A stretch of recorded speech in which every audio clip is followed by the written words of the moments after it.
So we'll start off here with the Eagles Bengals game. Two teams that, they share a bit of a narrative, I think, where you have really high preseason expectations. I think they start to fall short early. They have just some holes on their roster in different ways. Tage, I don't know. Did you have any thoughts on these teams coming into the season? Yeah, I mean, you know me too well at this point.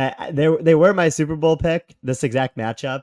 Wanted to be a little bit different and not go with the Chiefs out of the AFC or the 49ers out of the NFC. And it hasn't looked too good so far, but hopefully both these teams can start turning around here. Well, Tage, this is our Super Bowl, if anything. I mean, it's really my personal Super Bowl. I mean, the Eagles, I do the Philly special every week with our Mhm. buddy Sheila for the Ringer. I do a Bengals radio hit every week for ESPN Cincinnati with Mo Egger. It's so great that you get a crossover. It's like when I'm doing my Tuesday prep, it's like, no, I just get to watch one game. This is great. We'll start here with the Eagles offense versus the Bengals defense. And Tasha, the Eagles offense, it's kind of a full-on run-first operation now. We get Ben Van Sumeren, who's a linebacker. He played some running back in college, but he's lining up at fullback. They have a really diverse run game where they will run downhill at you. They'll find ways to get outside. Jalen Hurts is now, I think, giving the ball more happily on some of those read plays where, it could be a 50-50, but you're going to go ahead and let Saquon Barkley get going. But their pass game really does lack just schematic creativity. They live outside with deep shots, which is cool. I mean, we love them when they work, but there's just too many kind of third down situations where, I mean, they just have no shot on some of these plays where, Hurts, I think he did miss a few plays last week against the Giants, but also there's just times where it's like, all right, well, no one's open. So that is rough. And, you can win games, I guess, being the run, throw off outside offense where if your run game is this good, like we talk about the Lions, how much we love the Lions. They're not just run, pass, but they are going to lean on the run certainly, but they just do certain things in the pass game that widens their margin for error. And the Eagles, it feels like their margin for error is so small when you're not able to hit some of those deep shots. What do you got here for some thoughts for the Eagles offense? Yeah, when you look at the Eagles offense, watching them on a play-by-play basis doesn't exactly look great all the time, but their underlying stats do show up pretty good, just based on the season that they've had so far. They rank seventh in EPA per play. They are really good on early downs, like you mentioned, not so good on late downs. So you're hoping that regresses a little bit to the mean, and they're about average when it comes to dropping back and passing. They've missed AJ Brown for part of the season. So again, if you're the Eagles, you're hoping that also comes up a little bit with him back in the lineup. And they're third in EPA per rush right now. And so we've seen the effect of how good this offensive line is, how good Saquon Barkley is behind this offensive line. And they've really leaned into the run because of that, where they have had a negative 5% pass rate over expected this year. And Sam Hoppen posts a great graph on his Twitter about the run game diversity that teams utilize. So you have the Falcons all the way at the left of the graph as like the least diverse run game or run scheme in the league, where they'll kind of just keep running the same run concepts over and over. And then the Eagles are one of the teams that are the most diverse in terms of run scheme in the league. So they really like to mix up a lot of the run concepts that they'll put out there. And they were usually doing that with some 12 personnel. They play the highest amount of 12 personnel in the league, where they really like to get two tight ends out on the field. That probably changes without Dallas Goedert. So you can look for more 11 personnel from this offense here, which is probably not their ideal setup, just because it requires them to put someone like Jahan Dotson out on the field instead of Dallas Goedert when he's healthy.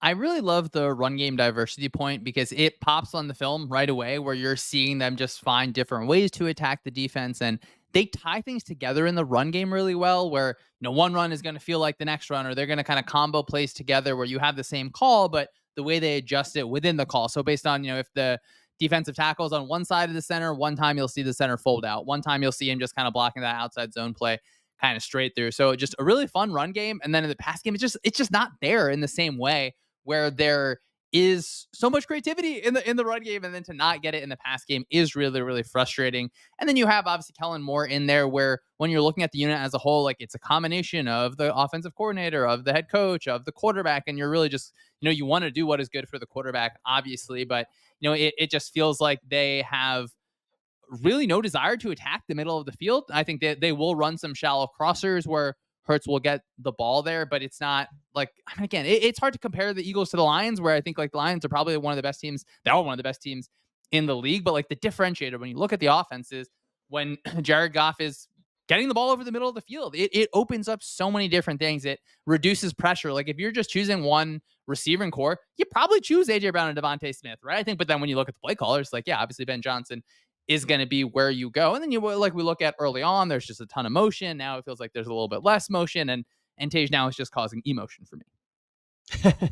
Yeah, I mean they do rank 17th in motion rate this year, so middle of the pack, which is kind of where we hope they would be when we were doing our preview show of the NFC East and during the summer. Fifth on EPA per play on plays with motion, so they're pretty good when using motion. So maybe Kellen Moore likes to lean into that more on the back half of the season.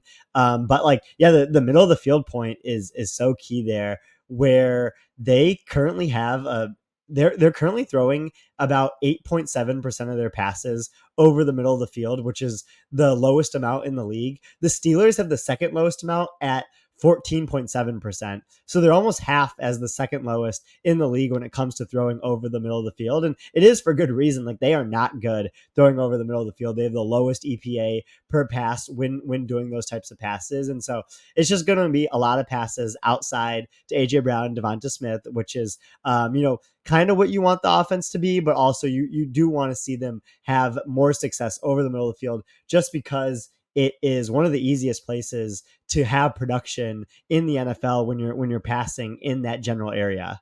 It is absolutely like force the defense to load up the box and then throw the ball on the outside. And it's frustrating. Like we think about AJ Brown when he was in Tennessee, Devontae Smith, obviously a monster in the slot. Just, I mean, come on, guys, let's do something over the middle. It feels like a similar thing when we talk about the Bengals offense. But let's flip over to the Bengals defense here, where they certainly struggled early on in the year. I think they've settled in a bit.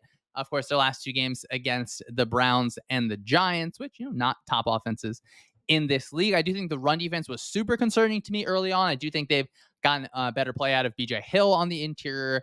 They're getting a little bit more healthy. So I do feel like they're starting to move in the right direction. They're going to stay in a lot of zone coverage, try and be multiple on the back end. They've shown, a fair amount of stacked boxes and some single high looks, and that can partially be against the teams they faced. I think when we talk about the matchup, that'll be interesting to look at. What do you have here kind of as an overview for the Bengals defense? Yeah, Bengals defense, not the typical Bengals defenses of their playoff runs that we've seen the past couple of years. They're ranked 24th in EPA per play allowed so far this year, 30th in success rate allowed. So just like down to down basis, teams are continuing to find success on them, and they just haven't had a good run defense at all. And we've mentioned this multiple times on this show, but like Trey Hendrickson is their defense right now. He accounts for 32% of all their pressures. Like someone like Sam Hubbard hasn't had that good of a season. So like they just need better play out of a lot of players on their team outside of Hendrickson and Mike Hilton. But yeah, they are better in zone than they are in man, despite playing a decent amount more man. Hendrickson feels like one of just like the most important single players to a defense like across the league, just based on kind of some of the talent elsewhere. And Cincinnati is dealing with even more injuries now on the back end. Tage, let's think about this just as a positive matchup here for the Eagles offense against the Bengals defense. Where does your mind go first? The positive matchup in this game is going to be AJ Brown against man coverage, and so the Bengals play man coverage a little bit more than league average, on the back end, and the Eagles have destroyed man coverage so far this year with the fourth highest EPA per pass against it. And this was a common theme of their offense last year, was finding AJ Brown when they were facing man coverage. He had a 40% target share last season when the Eagles were facing man coverage. He's seen his target share double this year from what it normally is to what it is when they face man. And he has a 67% success rate when targeted against man coverage. So it's very hard to defend him when you're in man as a defense. And that's usually Jalen Hurts' go-to receiver when he sees man coverage. Yeah, if you're the Bengals, like you're spamming cover two on it. I feel like every single snap, like really force Hurts kind of into some of those tight windows. Do your best to not let AJ Brown just be one on one. And of course, in a football game, a receiver is going to end up one on one outside on your cornerback. Like, are you going to play kind of cloud on that receiver every single play? Hey, maybe you could. Maybe this is the time to do it. That obviously causes some issues with your run fits and kind of downstream effects there. But it really feels like a game where like you can't watch AJ Brown just be one on one against your cornerbacks. Like you can't. And again, it's really easy for me to say. I do think the Eagles, like they're finding ways a little bit where I mean, I dog on the pass game a little bit, but you're starting bunch one way. AJ Brown's in the slot there. He motions all the way to the opposite side. You go ahead and get him one on one against a like on the weak side of the defense, and now we're getting him for a fourth down touchdown. So that will definitely be a good one to watch. I think that like the Eagles' run game here, that also feels like a positive. Where we mentioned the Bengals' run defense having some issues. Saquon Barkley is just playing so well. I mean, just like all of the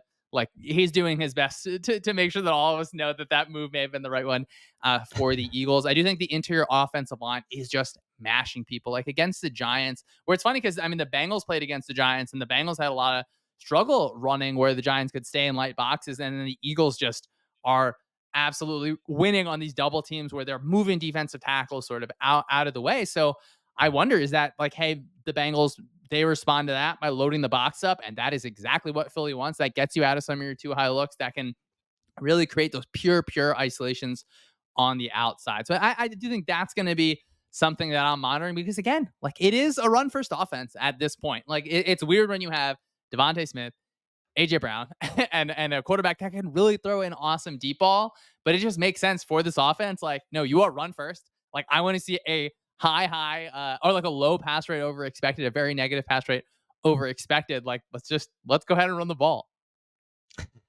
Yeah, I mean, I could definitely see that happening in this game just because like the state of the Bengals run defense, but also what this offensive line can do and then what Saquon can add to that. Saquon being second in rushing yards over expected so far this year, only behind Derrick Henry, kind of just shows like what he can add to this run game. And so when you have a Bengals run defense that has been struggling, especially in a sense of like they just continue to give up carries that keeps the offense ahead of the sticks or kind of like ahead of schedule, you can kind of like keep leaning into that if you're Kellen Moore in this offense in this game. All right, Tish, flipping it over for a positive matchup for the Bengals defense. What are you thinking here? Yeah, so for the Bengals defense in this game, we touched on this a little bit, but they really just have to force the Eagles to throw over the middle of the field. Like we mentioned, Eagles do not like to throw over the middle of the field. They're not particularly good at it. And then the Bengals are actually pretty good at defending middle of the field passes. They rank third in EPA per pass allowed on passes that go over the middle of the field. They rank 21st on all other passes. So you don't want Jalen Hurts throwing to AJ Brown and Devonta Smith outside. You really want him throwing to some of their secondary receiving options inside. And so the Luana Rumo just has to do a really good job of forcing the Eagles to throw over the middle of the field. But I don't know if you have like any particular coverages you would play to try to like force middle of the field passes to happen at an above average rate for the Eagles. Like I'm saying, cover two every single play. Get two guys on all those outside receivers. Really push things inside, force things. Like you're kind of playing that kind of outside and over the top defense where you're funneling receivers inside. You're really encouraging the offense to try and conflict your linebackers because that's just like really not something that the Eagles do a ton of. So you're trying to reject that outside vertical in sort of any way you can, and that like there's examples where I think the Eagles sometimes don't want to stuff throws in some of those windows. So I think that is certainly a way that you can do it. I do think, one matchup that I like for the Bengals defense is, Trey Hendrickson against, I assume Fred Johnson is going to be playing again this week at left tackle, filling in for Jordan Mailata, where I will say, like Fred Johnson, who was probably like above what you would expect from like a natural fill-in at backup offensive lineman, because there's just like a limited amount of really good offensive linemen in this league. But obviously, he's able to get had. Like he was beat a few times there, and Hendrickson is going to be over him all game. And we mentioned how important Hendrickson is for that defense. So that really feels like a situation where like you get into like a third and kind of medium area. That's a situation where Hendrickson's able to beat Johnson. He's able to get a sack, where I think that the Eagles have just struggled so much in those situations, and they will go for it on fourth down. I love that they go for it on fourth down. You have like 1 for 13 on third down, but they were 3 for 3 on fourth down against the Giants. But like once you get into like fourth and 10, because you can't get a pass open on third and 6, you're getting your left tackle beat. Then things start snowballing, and that becomes really frustrating. Yeah, I mean that's just another Jeff Stoutland University proud graduate right there, and Fred Johnson just like overperforming what you would think from him, filling in for Jordan Mailata, who is probably like the best example of Stoutland University. Like the guy who goes on the brochure is Mailata for how good he's been, considering like where he was drafted, what his background is. Yeah, it's a big brochure. I wonder, like, what's the admission fee? What's the gear? Well, actually, we've seen the gear. They have Salad University shirts out there. It's an important place on the East Coast, or as part of the Northeast, part of the United States. So, what do you think? Just like a fun matchup here that you're looking at for the Eagles offense against the Bengals defense. Yeah, fun matchup. Will be like Saquon Barkley's missed tackle ability versus like the Bengals' ability to tackle. The Bengals are actually like a pretty good tackling team. Like they don't miss tackles that often relative to like other bad defenses that we usually see in the league. And we know Saquon just creates missed tackles or broken tackles constantly, and like that's like a trait that running backs is pretty sticky. Like you can see it in college. You're seeing it with Ashton Genty right now at Boise State. It's very similar to how Saquon was doing in college, and kind of carry it through the NFL. So he's done it a lot this year. So it'll be fun to watch in this game. Like if the Bengals are able to lock him down, especially when he gets to the second level. Did you mention Ashton Genty, and like obviously you watch so much of the Lions, you watch Jameer Gibbs, so like Genty has the rail running back stance where he is just standing straight up. He's like, I think he's like 5'8". I forgot exactly his height, but he's a little bit of a shorter guy. I don't know. Do you have any feel of just like the aesthetic? Because actually, I do think there is like a little bit of, sometimes it feels like their steps actually time up a little bit better on some of the outside zone runs. But I don't know if you have any thoughts on the aesthetic of the standing up running back. It's the Michael Myers stance that Genty has in the backfield there. Yeah, I mean, it does look really cool. I think, like especially like since I think about this from just like such like a nerd perspective, where it's like you don't want to give any tells based on your stance. Like teams can pick up on that, and like we've seen examples of that before. So it's like, yeah, stand straight up, just like stand consistently every time. And I think it looks really cool when Genty does it, especially when he like houses a 60-yard run on the first play of the game. Yeah, I wonder if you're like, is it, how proportional is it to how like high quality you are on the field? Because it's like if you're doing that and you're kind of losing 3 yards every play, all of a sudden it doesn't become as cool, unfortunately. So I do love that. I'm glad you mentioned Saquon Barkley. I think that like AJ Brown, I think in this game is just going to be a lot of fun to watch. How are you going to use him? Is it just going to be those outside vertical shots? Because even if the defense is playing cover two, AJ Brown can just jump over a guy and win a ball. So that'll be something that I'm monitoring. A fun matchup for the defensive side. I'm excited to just see BJ Hill inside, just working against some of these double teams where, I mean, the Eagles are really like moving people out of the way. Like it is really, really fun. It's a big test for Hill and really the rest of that interior defensive line. I don't know if you had a thought on just a matchup that you're really excited for from the Bengals perspective. Yeah, that's a really good one. There, I'm also sticking with kind of like offense line, defense line. Yeah, Trey Hendrickson versus like this Eagles offensive line will be really fun. Just like a strength on strength matchup for most of the guys that he lines up against. So it'll be really interesting to see kind of like where he's deployed, and like if they like kind of key in on a weak link for him to go against, versus if he's just going like strength on strength, and they're trying to use like blitzes or other types of pass rush to generate pressure on Jalen Hurts. Yeah, I think Henderson has to be lined up on Fred Johnson every single play. Like I really think it's going to be every single snap. For the BJ Hill, like for me, that's more like fun to watch on film. I'm not necessarily saying that Hill has a positive matchup in that kind of interior. Tej, I don't know if you have any thoughts. Just like I do think this is going to be a really high scoring game, or it should be, right? When we look at these defenses, obviously we haven't even talked about the Bengals offense versus the Eagles defense yet, but like this is the Eagles game to be the first time where you're scoring points in the first quarter, like the first time all season. And you score like on play 3 of the second quarter, so you keep the stat going. But it just feels like this has to be a game where they're able to get it going early, because I've watched some. I mean, I've watched every single snap for them, and like you look at some of their opening scripts or just like their early play calls. Like I'm fine with the play calls in isolation, but you just get like one play to lose a few yards, and now you're in that 3rd and 6 pass situation, and just no shot, just like no shot at all on some of these. So that's frustrating. I don't know if you had any thoughts on kind of just a few things you want to mention that'll maybe help these guys out. That is a really good point that you bring up, because the Eagles ranked 32nd in offensive EPA per play in the first quarter this year. They rank 4th in quarters 2 through 4. And so again, like you think about what this team likes to do with respect to like leaning on the run, Saquon, Jalen Hurts design run game, like not wanting to be in expected pass situations. And so like the way that you like kind of avoid all that is to like start fast. And they just haven't been able to do that this year. So like some of the ways I think that they can do that, you use a lot of motion early in the game. Like it's clear that the Eagles are good at motion. The Bengals are not good at defending motion. So just like really lean into that in the first quarter. Find AJ Brown against man coverage, like I talked about earlier. Just like he should be the main option the the Bengals are playing man, especially if it's a non Mike Hilton corner. Like that would be very advantageous to find him. And then just like Saquon breaking off an explosive or two. Obviously, explosives are always going to be helpful, but you might not get all of them through the pass game in this game. So just like getting one or two through the run game, like he did against the Saints or throughout this season, will be really beneficial for the Eagles in this game.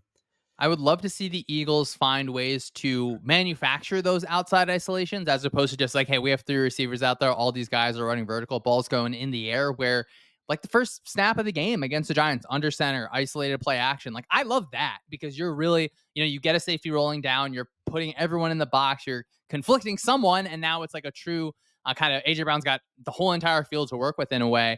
He's easily able to get open, obviously, in those one-on-one situations. They'll have plays where they'll swing Saquon Barkley one way. It's a kind of ends up as a 4-by-1, and now AJ Brown's on the backside. So like you can scheme up isolated shots, but if that's just like all you have when you kind of have to have it when things are more static, that I think is where some issues come up. Tage, let's move on here to the Bengals offense versus the Eagles defense. The Bengals offense, much like the Eagles offense, wants to push the ball deep and outside.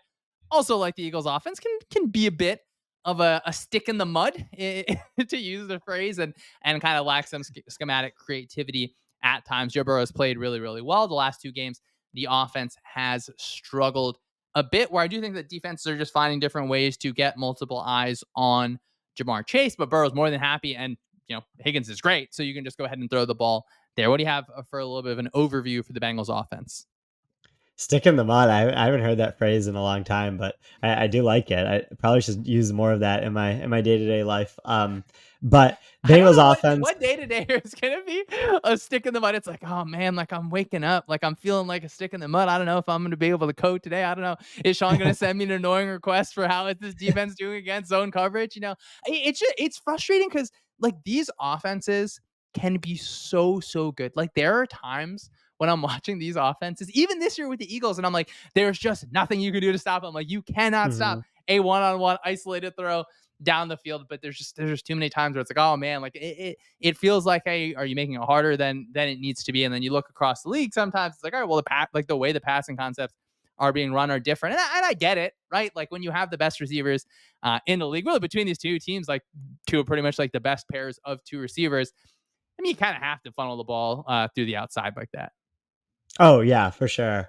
Like when you look at Higgins and Chase and just like what they can do relative to the rest of these like top two receiver duos in the league, like it's very impressive. Chase ranks sixth in yards per out run this season. Higgins ranks 20th in yards per out run. They've had very similar target shares this year, which has been interesting. Like Higgins has actually had like a little bit more of a target share these past couple of games, and like that similar target share is not accounting for the games that Higgins missed. But Chase has a 71% success rate when targeted, which like I just talked about how AJ Brown's 67% success rate when targeted against man coverage is really impressive. So 71% success rate against all coverages is amazing from Jamar Chase. T. Higgins is a 61% success rate when targeted, which is still pretty good. And like this offense is all in on the pass game. They rank fifth in EPA per pass. Like you mentioned, Burrow's playing well. These receivers are playing well. They have the fourth highest pass rate over expected so far this season. And so just like getting the ball into Burrow's hands and having him distribute to these top two receivers has definitely been very good for this offense and very fun to watch so far this season. Yeah, and in interesting contrast, even though they are, I think, similar at a high level to the Eagles' offense, where their run game it has not been able to get going in the same where you just you have some issues on the interior offensive line sometimes, or you're just kind of figuring things out, but at the same time can still push the ball to the outside. Let's talk about the Eagles' defense here with our good friend Vic Fangio. Over the last 2 weeks, they have just looked really, really good. They've also played the Giants and the Browns.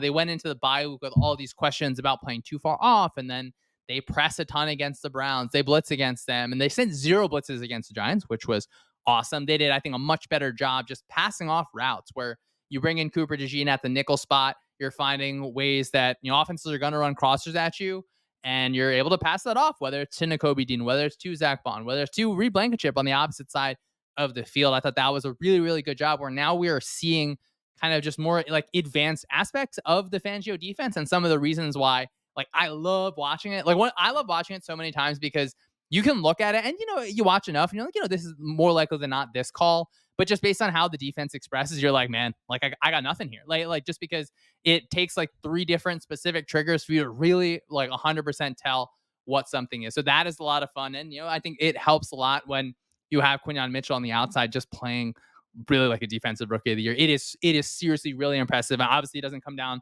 with a bunch of those potential interceptions. So I understand like, oh, your ball production is a little lower. You're maybe not going to win an award here, but a lot of fun watching him improve week over week where he'll have an issue in 1 week. He'll get it corrected when he sees the same exact thing the next week. I think that's awesome. This is going to be such a fun test for Chasen Higgins to go up against Mitchell and Slay. And like Fangio, when he calls his defense, I think he is kind of telling us what he thinks about the offense, but he's also telling us what he thinks about his players and how he's allowed them to be more isolated in the last two games. To me, it like that shows confidence in those guys, and it might be a little bit of a different confidence level when you're going against these receivers. You mentioned how Quinyon Mitchell hasn't been able to haul in some of the interceptions that have been catchable this year. And that really summarizes what this Eagles defense is right now. And our friend Shil Kapadia has pointed this out a couple times throughout the season where you have an Eagles defense that ranks 20th in EPA per play allowed right now. When comparing them to the rest of the league and on its face, like that doesn't look that good. But when you dig deeper into it, they rank 7th in success rate allowed and 5th in EPA per play allowed when you remove turnovers for all teams in the league. And obviously, like generating turnovers is a skill that the defenses can have. But like the Eagles have just had an historically bad stretch of generating turnovers here where they just haven't been able to on defense. So they seem either due as a defense or they're just like not that good at generating turnovers in general. And that's kind of a function of their defense, but they can generate negative plays just like as an entire unit because they have the 4th highest sack rate in the league right now. Jalen Carter has been awesome rushing from the interior. Josh Sweat has been really good rushing from the outside there. And then like some other players on their defense that have been good is like Zach Bond's been a pleasant surprise. You mentioned Mitchell, who's played well at outside corner. Like there is talent on this defense. They really just need to start generating turnovers here, and the production will come with it. I mean, 5th in EPA per play when we remove turnovers. Tage, hang up the banner, baby. Like that is what I am talking about. Those are the numbers that that we really want for the defense. I do think, in the last game against the Giants, they had like 8 sacks. Again, they sent 0 blitzes, like literally 0 blitz. One was logged as a blitz. I'm comfortable saying that is not actually a blitz, but I also understand, why the tracking data picked that up as a blitz. That's just totally a separate issue, Tage. The data is the data. But I do think that their defense, their edge rushers have had a little bit of struggles this year where you look better against the Giants. Like, obviously, the Giants are down a tackle, and it can just look different over time. I do think the Bengals are a little bit banged up at tackle as well. So that is kind of an issue. Let's think about here a positive matchup for the Bengals offense against the Eagles defense. Where do you want to go here? Yeah, I think a positive matchup for the Bengals offense is when they have quick passes in this game. It should be pretty plus EV for them as an offense where they have the 5th highest EPA per pass on passes under 2.5 seconds. The Eagles rank 24th in EPA per pass allowed on passes under 2.5 seconds. So like if the Bengals are getting the ball out quickly, they are avoiding sacks at a decent rate, just like avoiding the Carter Sweat pass rush combo that could be coming at them and wreaking havoc. But they'll also just like be doing something that they're good at and the Eagles are not good at in the back 7. And so someone to look out for when they do get into this quick passing game is Mike Gesicki, where he usually sees a slight bump in his target share on quick passes. Obviously, Chase and Higgins will get their fair share as well. Against the Browns, it felt like the Bengals were probably expecting a little bit more man coverage than they got, where the Browns came out in a lot of zone coverage and feels like, hey, you got to have your plays to beat zone coverage. They're going to see a ton of zone coverage, I think, from the Eagles. And for me, I really want to see the Bengals use Jamar Chase kind of in the slot, getting on crossing routes and getting matched up with Cooper DeJean in different ways, where I thought DeJean did a really good job in zone coverage. I just, I want to see him in man coverage, being able to do it consistently. Where I think that's the point where you want to kind of push there. Where Fangio's smart. He's not just going to be like, oh yeah, let's go ahead and play Cooper DeJean isolated man coverage against your best receiver. He's going to find ways to avoid that. But I think if you can try and manufacture that, where again he did a really good job passing off things in zone coverage. I want to see, can you really get him when he's like that outside kind of part of that, three underneath type defense? Like, you can make it a little bit more of an isolation. So I want to see that tested often. Tage, what do you think here? A good matchup for Vic Fangio's Eagles defense against the Bengals offense? Yeah, I really think it'll be the Eagles defensive line versus especially the interior of the Bengals offensive line, but kind of the Bengals offense line as a whole, where you have a Bengal or Eagles defensive line that can generate pressure, generate sacks, and then the Bengals are taking sacks at a below average rate. So like Jalen Carter against like Alex Kappa or Volson, like the interior of the offensive line, Ted Karras, like that could be like a matchup nightmare for the Bengals in this game. Yeah, I think that is where you really want to win. If you're the Eagles, go ahead and attack inside, beat those guards. I think that where the Giants defense had success against the Bengals, it's like you're able to fit the run out of the light box. I think that the Eagles have struggled in those situations a little bit this year, but if you're able to do that, it's going to allow you to have different things on the outside. Where the thing that I'm just like most excited for in this game is, like, what does Vic Fangio have in store? What are you going to draw up? Where I think a lot of the most fun calls going through the history of Fangio, like seeing the ways that he deals with Devontae Adams, with how he deals with Mike Evans, it's really based on offenses that have like one star receiver. When you have two, it just makes life so hard.